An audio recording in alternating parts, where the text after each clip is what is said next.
السلام علیکم ورحمۃ اللہ وبرکاتہ۔ یہ کتاب ہے مومن کا احتیاط، اور اس کو مرتب کرنے والے حضرت مولانا محمد یونس بن حضرت مولانا محمد عمر پالنپوری صاحب رحمۃ اللہ علیہ ہیں۔ وظیفہ لکھا ہوا ہے، میں آپ کو پڑھ کر سناتا ہوں۔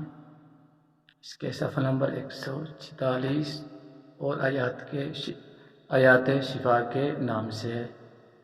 پہلے آپ نے ایک مرتبہ مکمل سورۃ الفاتحہ بسم اللہ کے ساتھ پڑھنی ہے، پھر آپ نے وَيَشْفِي صُدُورَ قَوْمٍ مُؤْمِنِينَ يَا أَيُّهَا النَّاسُ قَدْ جَاءَتْكُم مَوْعِظَةٌ مِّن رَّبِّكُمْ وَشِفَاءٌ لِّمَا فِي الصُّدُورِ وَهُدًى وَرَحْمَةٌ لِّلْمُؤْمِنِينَ۔ اس کے بعد يَخْرُجُ مِن بُطُونِهَا شَرَابٌ مُخْتَلِفٌ أَلْوَانُهُ فِيهِ شِفَاءٌ لِّلنَّاسِ۔ اس کے بعد وَنُنَزِّلُ مِنَ الْقُرْآنِ مَا هُوَ شِفَاءٌ وَرَحْمَةٌ لِّلْمُؤْمِنِينَ وَإِذَا مَرِضْتُ فَهُوَ يَشْفِينِ۔ یہ آیات آپ نے پڑھنی ہے، وَإِذَا مَرِضْتُ فَهُوَ يَشْفِينِ۔ اور آخری آیات قُلْ هُوَ لِلَّذِينَ آمَنُوا هُدًى وَشِفَاءٌ۔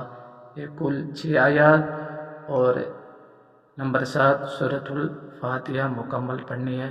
ان آیات کو صبح شام 3 مرتبہ پانی پر دم کر کے خود بھی پئیں اور مریض کو بھی پلائیں اور مریض کو دم بھی کریں۔